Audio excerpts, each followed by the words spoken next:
نحمده ونصلي ونسلم على رسوله الكريم اما بعد فاعوذ بالله من الشيطان الرجيم بسم الله الرحمن الرحيم قال الله تبارك وتعالى في شان حبيبه مخبرا وآمرا ان الله وملائكته يصلون على النبي یا ایھا الذین آمنوا صلوا علیہ وسلموا تسلیما اللہم صل علی سیدنا ومولانا محمد وعلی آل محمد وبارک وسلم وصل علیہ صلاة وسلاما علیک یا سیدی یا رسول اللہ صلاة وسلاما علیک یا سیدی یا حبیب اللہ وعلى آلك وأصحابك یا نبی اللہ۔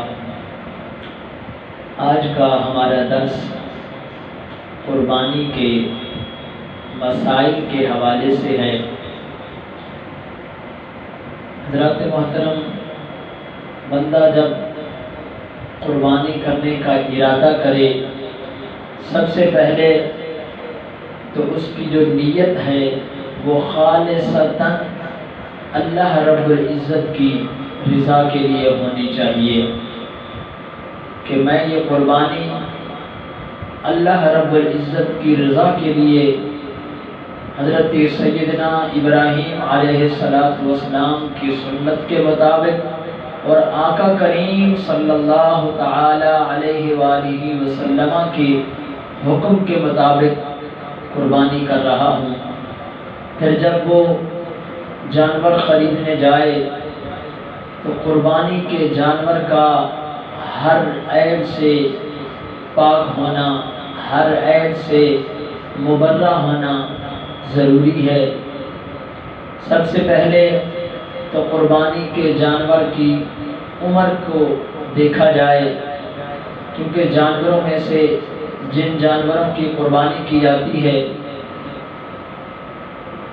ان میں سے بکرا ہے جس کی عمر 1 سال ہونا لازمی ہے۔ اسی طرح بکری بھی بکرے میں شمار کی جائے گی۔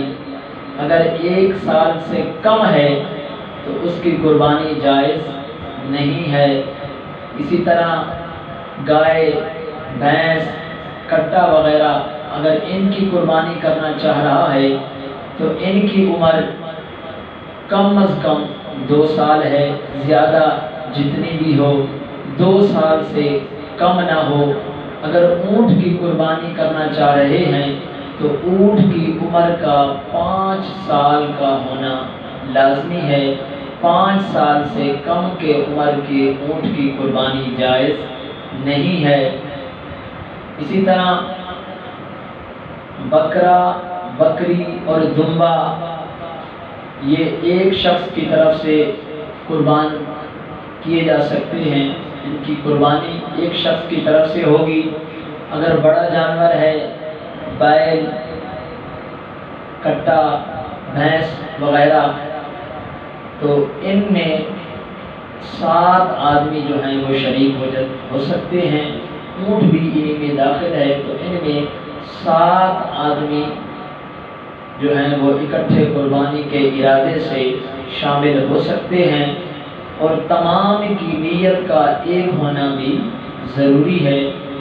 اگر 6 کی نیت قربانی کرنے کی ہے اور 1 کی نیت گوشت کھانے کی ہے یا کسی اور عذر سے ہے تو کسی کی بھی قربانی جائز نہیں ہے۔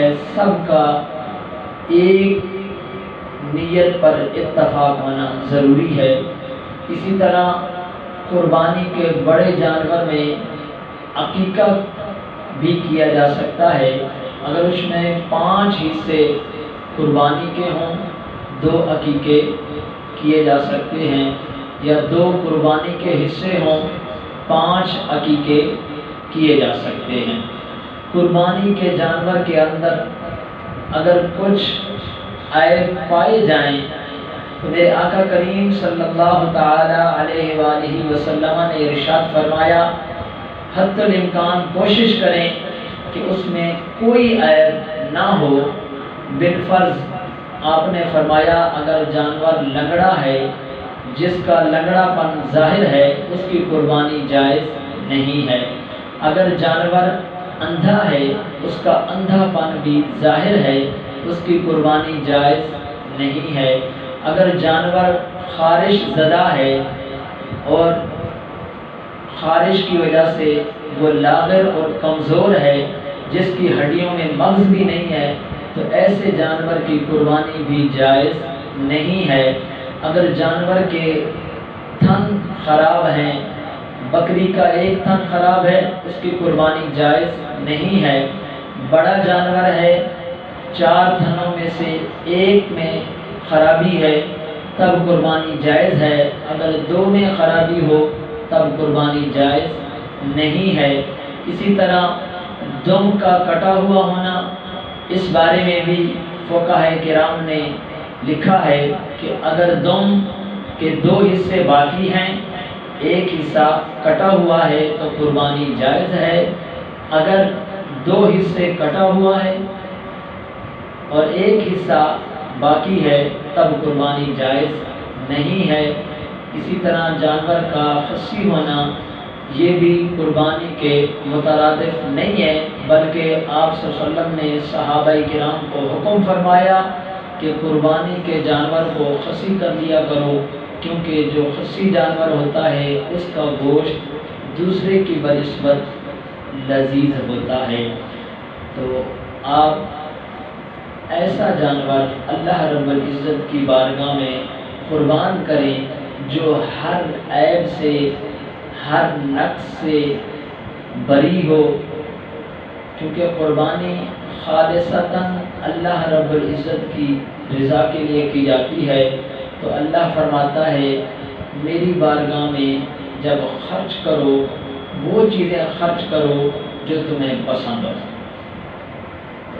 دعا ہے اللہ رب العزت ہر مسلمان کو قربانی کرنے کا جذبہ عطا فرمائے، ہر مسلمان کو اللہ رب العزت قربانی کی توفیق و سعادت عطا فرمائے۔